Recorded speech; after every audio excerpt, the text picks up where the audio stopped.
Hello friends, Anika classes में आप सभी का स्वागत है।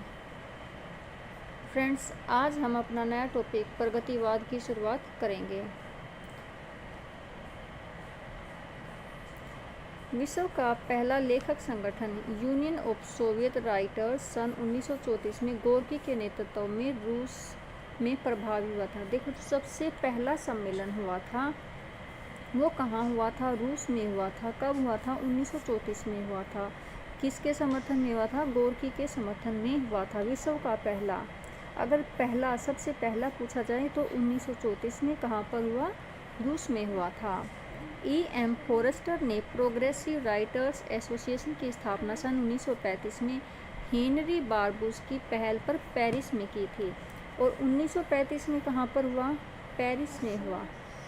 और किसकी पहल पर हुआ? हेनरी बारबूस की। ये नाम याद रखने ज़रूरी हैं, सन याद रखने ज़रूरी हैं, क्योंकि इनसे कन्फ्यूज़न होता है। हिंदी साहित्य का पूछ लिया जाए या पहला पूछ लिया जाए तो उसमें कन्फ्यूज़न होती है। तो जो सबसे पहला होता है वो 1934 में होता है, और पेरिस में होता है वो कहाँ पर कब होता है? 1935 में होता है। नेक्स्ट है,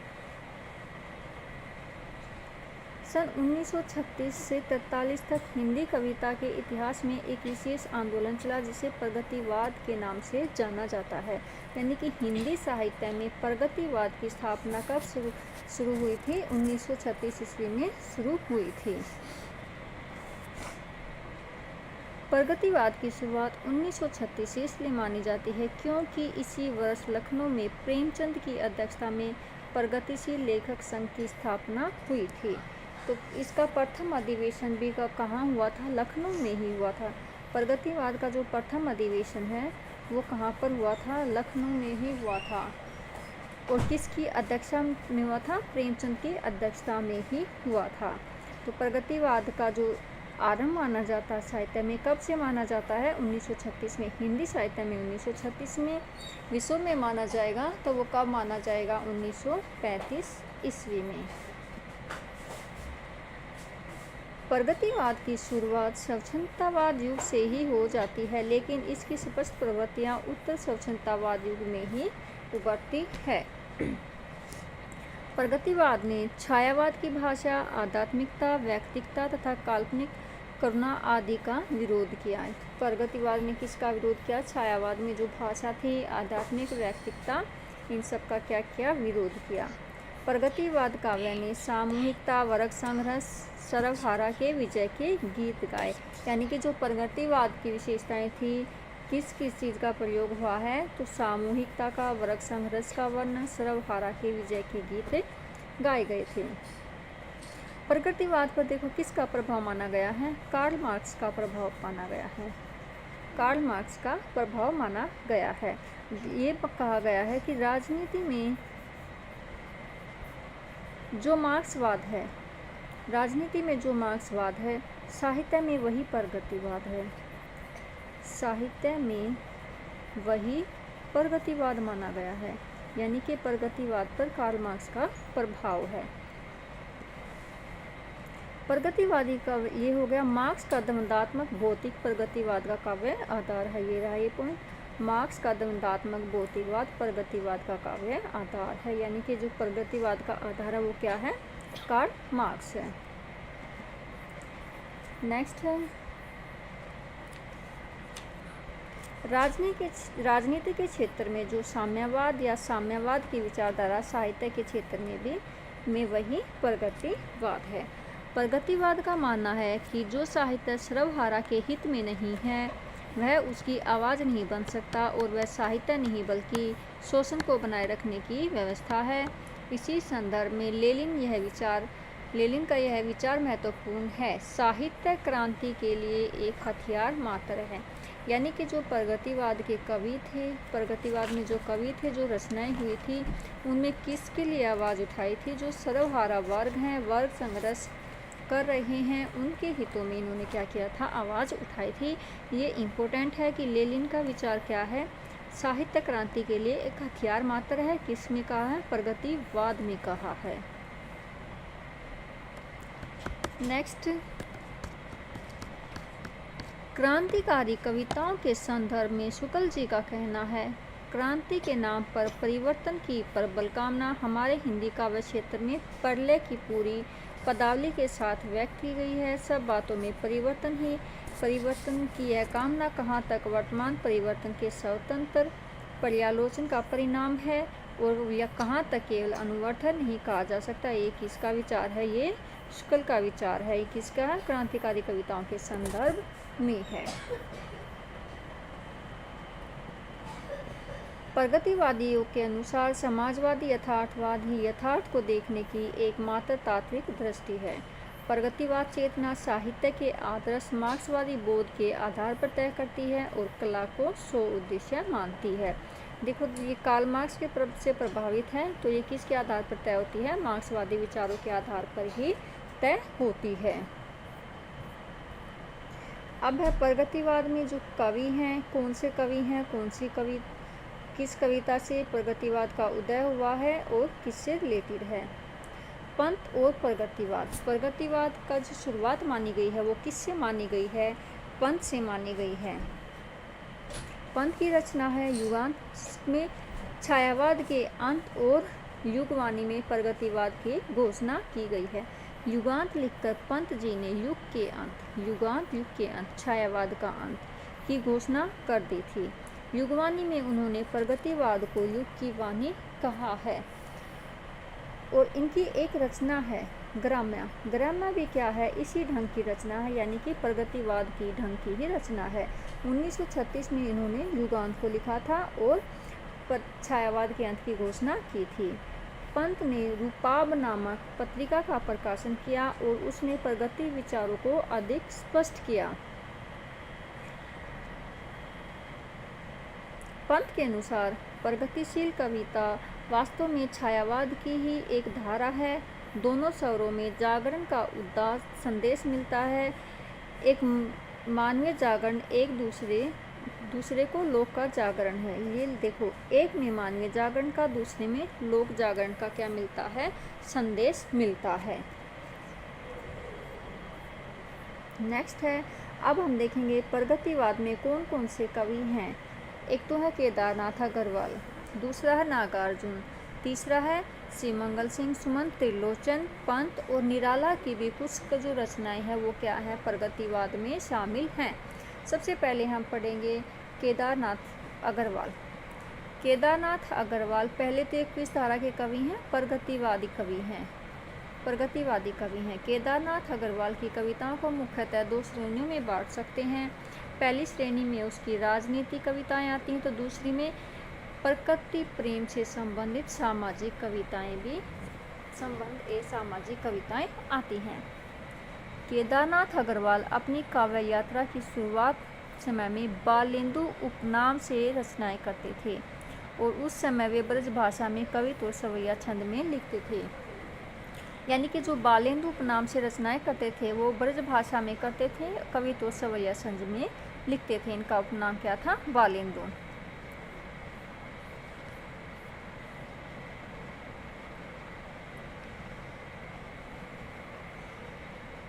केदारनाथ अग्रवाल केन नदी से अत्यधिक लगाव के कारण इन्हें केन का कवि भी कहा जाता था, क्योंकि एक नदी थी केन, इसके किनारे क्या करते थे? घंटों अपना समय व्यतीत करते थे।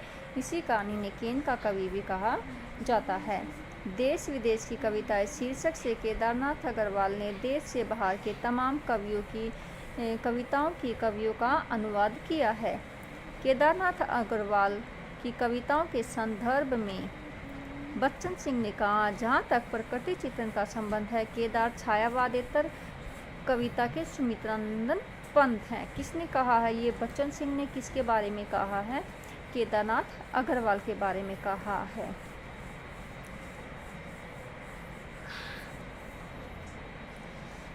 खेल का दर्श है।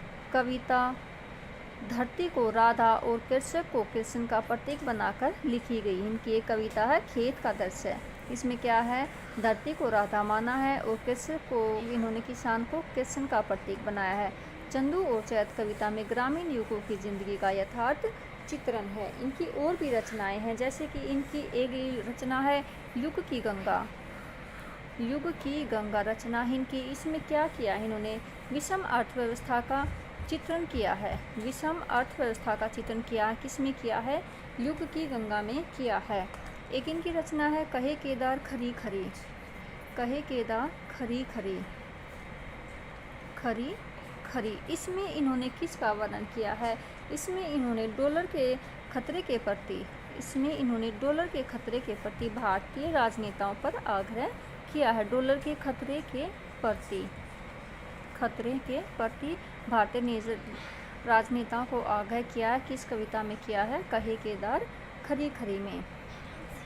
एक इनकी रचना है प्रकृति के ऊपर है इनकी रचना। वसंत में पृथ्वी हुई प्रसन्न। वसंत में पृथ्वी हुई प्रसन्न। इसमें इन्होंने क्या किया है? प्रकृति के सौंदर्य का वर्णन किया है। इसमें इन्होंने प्रकृति के सौंदर्य का वर्णन किया है।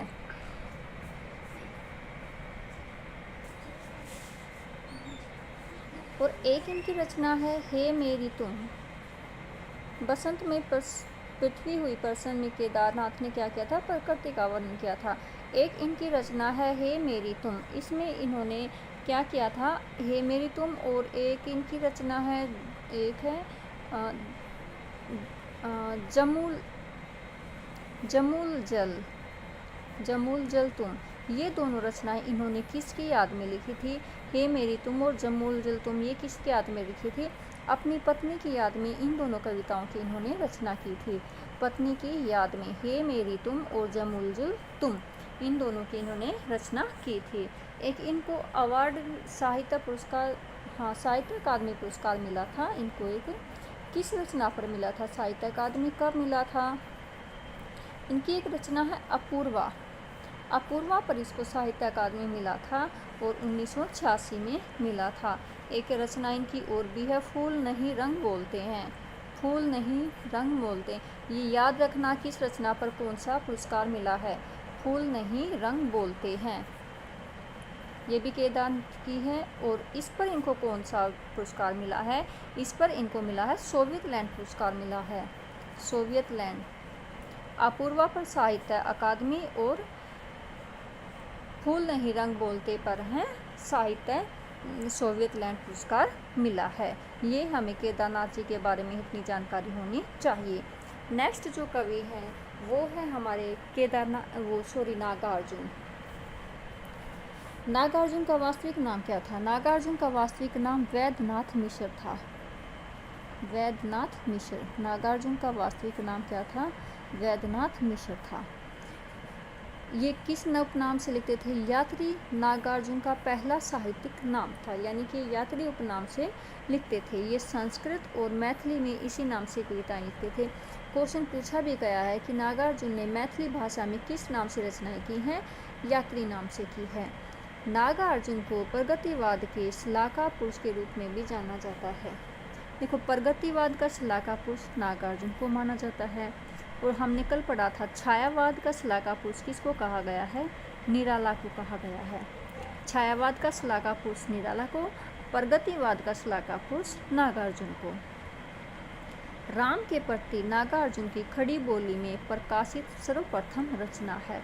खड़ी बोली में प्रकाशित सर्वप्रथम रचना है।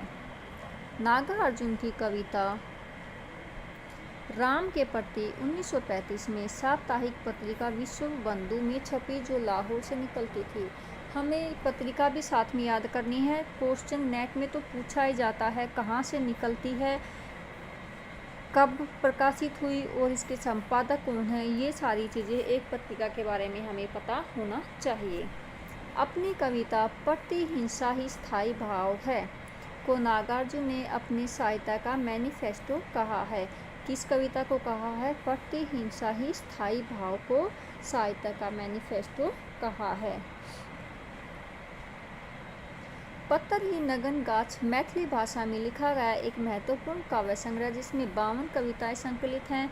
सन 1968 में इस कृति के लिए नागार्जुन को साहित्य अकादमी पुरस्कार मिला था। किस कृति के लिए मिला था?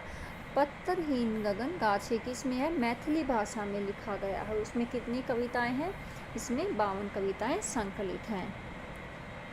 बच्चन सिंह ने नागार्जुन की कविताओं को नुक्कड़ कविता कहा है। नागार्जुन की कविताओं को नुक्कड़ कविता की संज्ञा किसने दी है? बच्चन सिंह ने दी है। नागार्जुन ने दीपक पत्रिका के संपादक के रूप में भी कार्य किया। किस पत्रिका के संपादक के रूप में कार्य किया? नागार्जुन ने दीपक पत्रिका के संपादक के रूप में कार्य किया है। प्रेत का बयान कविता में नागार्जुन आज़ाद भारत के एक ऐसे अध्यापक की यथार्थ दशा का चित्रण करते हैं जिसकी मृत्यु सुख के कारण हुई है। हरिजन गाथा कविता में दलितों की समस्याओं का मार्मिक चित्रण किया गया है। कौन सी कविता है जिसमें दलितों की समस्याओं का मार्मिक चित्रण किया गया है? वो है हरिजन गाथा। सिंदूर तिलकित भाल नागार्जुन की प्रेम संबंधी एक महत्वपूर्ण रचना है। आओ रानी नागार्जुन की व्यंग प्रधान कविता है। और ये क्या था पूरा? आओ रानी हम धोएंगे पालकी, यही राय हुई है जवाहरलाल की। और किसके ऊपर कहा था? ब्रिटेन की महारानी के भारत आने पर नागार्जुन ने यह कविता लिखी थी। नागार्जुन ने अपने समकालीन कवि केदारनाथ अग्रवाल के लिए ओ जन मन के सजग चितेरे कविता भी लिखी है। ये इम्पोर्टेंट है, पूछ सकते हैं कि नागार्जुन ने समकालीन कवि यानी कि जो इसके साथ के कवि थे कौन थे? केदारनाथ अग्रवाल के लिए कौन सी कविता लिखी? ओ जनमन के सजग चितेरे कविता लिखी। किसके लिए लिखी? केदारनाथ अग्रवाल के लिए। किसने लिखी? नागार्जुन ने लिखी। नागार्जुन ने चना जोर गरम कविता भ्रष्टाचारी, सत्ता लोलुप एवं अवसर की ताक में रहने वाले, अपना हित साधने वाले लोगों पर लिखी चना जोर गरम। तन गई री है तुम थी नागार्जुन की प्रेम संबंधी कविता है। गुलाबी चूड़ियाँ नागार्जुन की वात्सल्य की क्या है? महत्वपूर्ण रचना है।